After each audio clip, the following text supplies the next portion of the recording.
Thank you very much, Chairperson. Minister,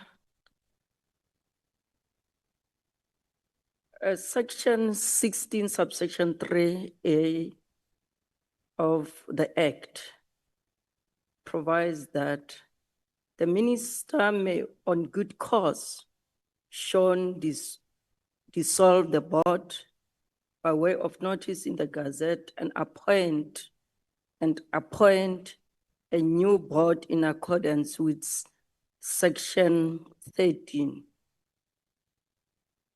So the Minister of Tourism has, in terms of Section 13,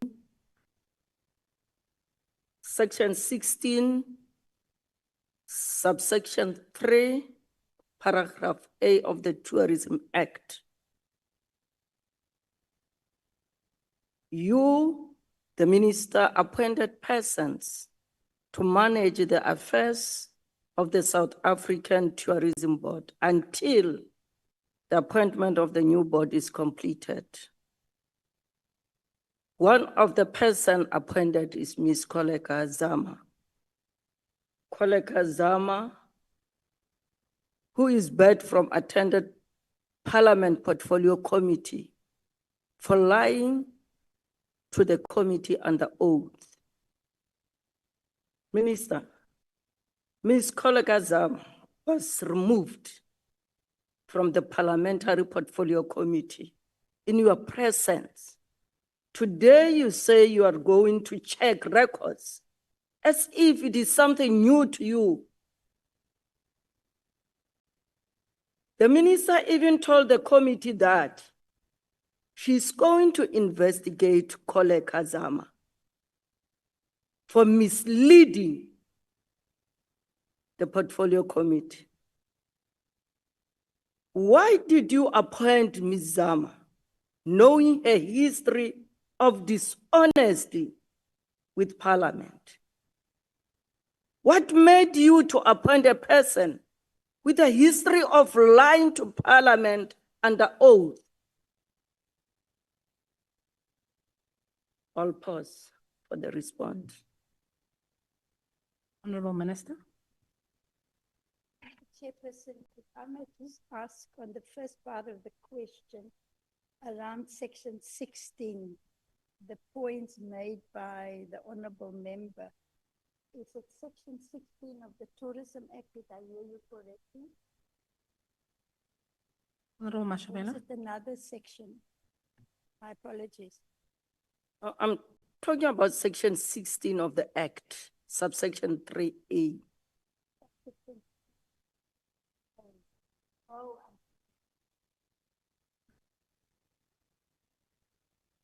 I've got it now, Honourable Chairperson. Now, so many documents. Let me start with subsection 16.3A and then refer the members to a point. Can you please speak into the mic, Honourable Minister? Sorry, Chairperson.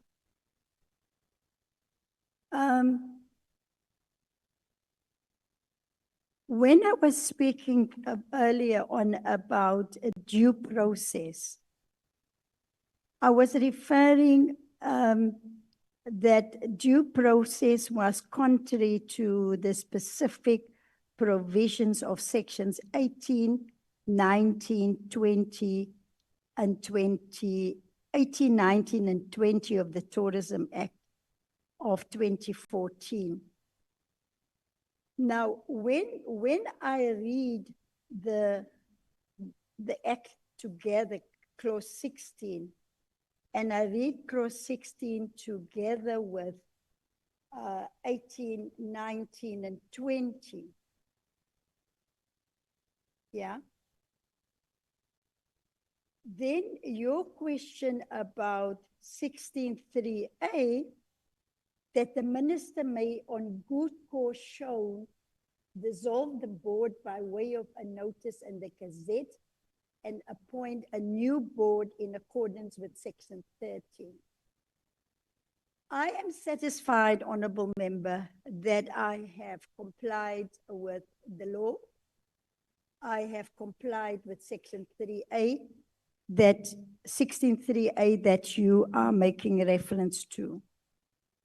If I go to Section 13, 16, and 3A, Section, It's not a dialogue. I just want to assist the minister. please do. Instead of misinterpreting the act, Yes, just answer the question. Let's leave the act alone because I can see where you are going. The question is, what made the minister to appoint a person with a history of lying to Parliament under oath? Is the question. Let's leave the act. but I'm answering the first part of the Honourable Member's question. You raised Section 16, Section 13, Section 16.3A. I'm trying to answer you. I'm coming to the second part of your question. Oh, Minister, thank you for misinterpreting the act. Let's go straight to the question. You're entitled to your views.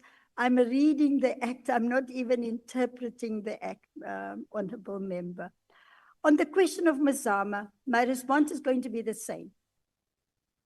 You know, Honourable Member, it happened in 2023. You are right that I was in a meeting where she was asked to leave that particular meeting. But subsequent meetings, she did come back to the committee. And only thing that I'm asking for is that, so members think I'm lying when I'm saying, I can't remember all of the detail. I will go and get the detail. There's the parliamentary monitoring group. There's the minutes. I will have records in my office also. And I will give you a proper response without trying to thumbsuck some excuse or reason. I will give it to you. Can I go to the second question, Chair? Yes, you may, Honorable Thank you. Mashabela. Many employees, Minister, have come out to you crying about the abuse they are suffering at South African tourism under the current CEO. Until today, you and your deputy minister have done absolutely nothing. You immediately removed the board after they suspended the SAT CEO. Is there any corrupt relationship between you and the CEO that you are protecting? Thank you very much. Honorable Chair, Honorable Minister. Honourable Chairperson. Yeah, the many employees crying. If you have got any evidence, there are many employees crying. The Deputy Minister and myself, we have twice a year, every 6 months. We call it town hall meetings.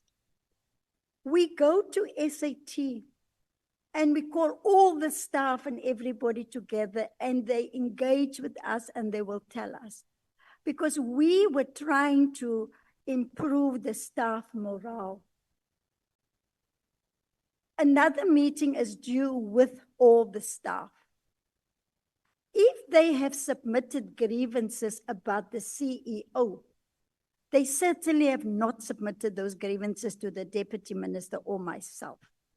I know that they have submitted grievances to the board, and that is including the company secretary that has submitted a grievance, but then the board must then say what they have done with those grievances. You know, my colleague, Honourable Member, I can't even spell corruption correctly because I hate it. I hate it. I hate it. I don't want to smell corruption anywhere in government. And like I said in the beginning, every law matters. Every cent of government matters. And according to the oath that I have taken, I must look after the taxpayers' money.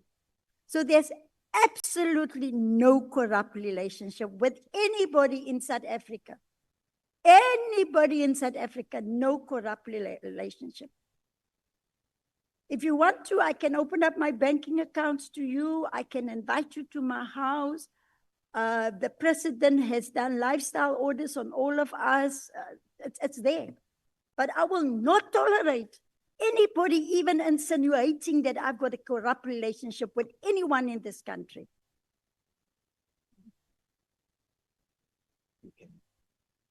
Thank you, Chair. Minister,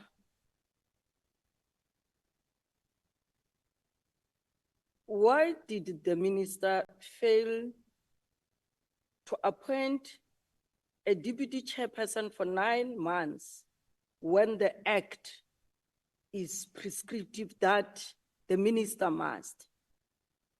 Does the minister accept that the failure to fill this leadership gap contributed to governance instability? Honorable Mashabela, I think I'm gonna come in there. I think you are now the second person who's asking the same question. And then Minister have done a rondom tally, like we say in Afrikaans. She's not clearly answered that question. So I think you should move to the next question.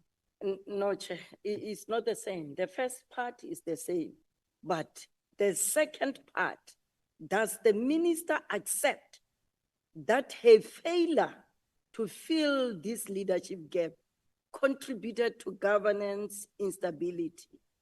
That part, no one asked it. Thank you, Chair.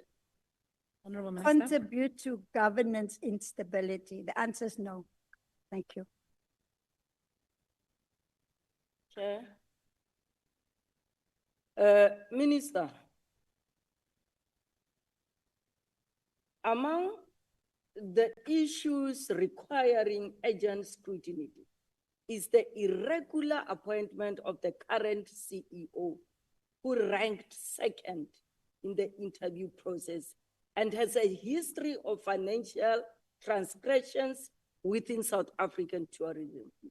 Minister, did you deliberately mislead cabinet by failing to present the top-ranked candidate for the position of the South African tourism CEO, thereby manipulating the appointment process?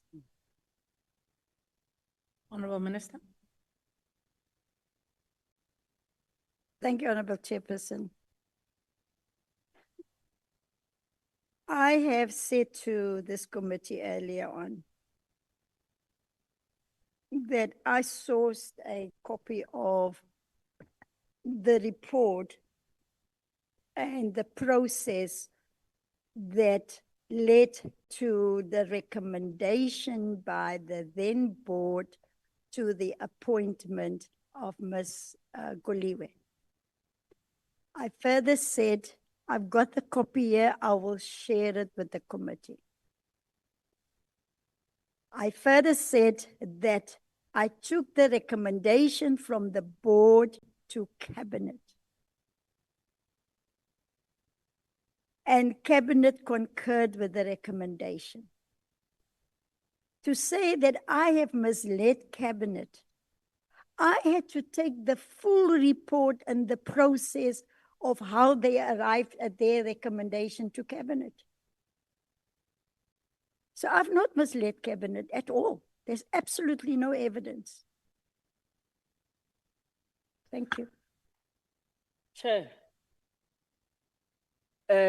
please, the committee must note that no one has ever laid a formal complaint about the CEO of South African tourism and lived to see another day as an employee of South African tourism. If the decision that was taken by the board was unlawful in terms of the act, why is the minister confirming that CEO remains suspended and yet the minister dissolved the board. Honourable Minister. Yes. Because the process and the procedure to deal with the suspension or disciplinary of the CEO is with the board. They will make a recommendation to the minister to concur or not to concur. In this instance, again, the new board that is being appointed now in the interim, they will deal with that matter. It's with them. It is on their desk as one of the first items that they have to deal with. I'm not getting involved in disciplinary procedures. That is why I said that she remains suspended, because the next board must deal with that issue and make a recommendation to the minister. Thank you. Honourable Long. Honourable Mashabela, was a hand quickly. Honourable Okay. Longo. Is there any I hand? hope it's not a question, huh? No, not a question. Okay. Chair, we are seated here as members of this parliament, Chair. And I said it when Minister was responding to me. I'm again saying it when Minister is responding to Honorable Mashabela, that it must be noted, Chair, that Minister is not willing to cooperate to this portfolio committee on tourism, the portfolio committee that must hold her accountable, because Minister, the board did write to the minister for concurrence in the suspension of the CEO. She knows that they wrote to you, Minister, but Chair, you say they did not write. So Chair, I wanted just to mention that the minister knows these things. And again, she continues and protect the CEO even in front of us. Honourable Minister. Chairperson, let's talk about which suspension, because her suspension is the second one. And I'm responding to that. That's why I say the second one is going to that board. The first attempt, I also explained earlier on about the concurrence that was sought from me and what I did. So there's no confusion here. So please, when members might follow up, say first attempt or second attempt, then I can respond directly to that.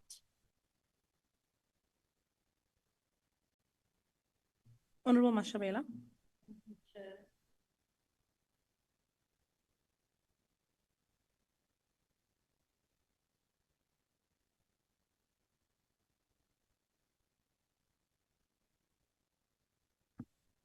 Okay, thank you very much. I get you see the minister is busy.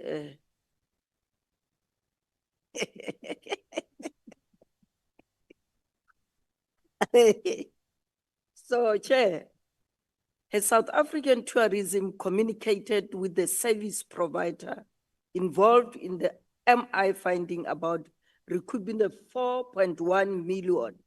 If so, what was their response? What are the next steps? And what has this been included in South African tourism's response to the Auditor General? Honourable Minister. Thank you, Honourable Chair.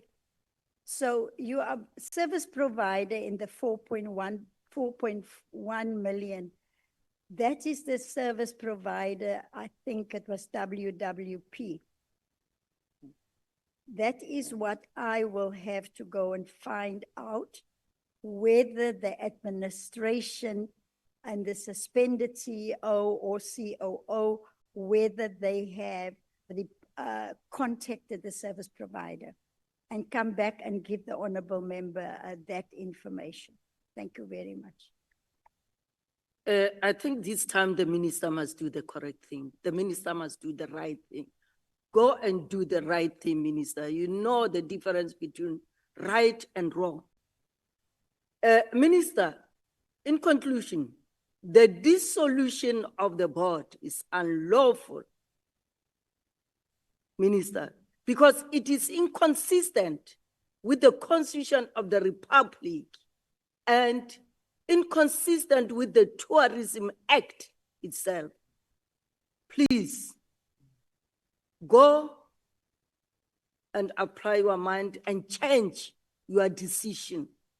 Go and do the right thing, please. What you did is absolutely wrong.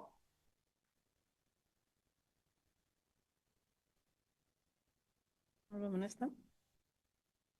I think the honourable member, as Marshall, is entitled to your opinion. Certainly, I grant you that. But like I said earlier on, I have acted in terms of the law, and that is my interpretation. If the decisions that I've taken is unlawful, another member asked whether it can be reviewed, and I said yes. That is why you've got the separation of powers, the executive, parliament, and the judiciary. We've got an independent judiciary in this country. So I'm not going to pretend to be a pseudo lawyer and say this one is right and that one is wrong. I can only say, based on the legal advice that I have received, this is how I have acted in terms of that legal advice. Thank you. Honourable Mashabela. Okay.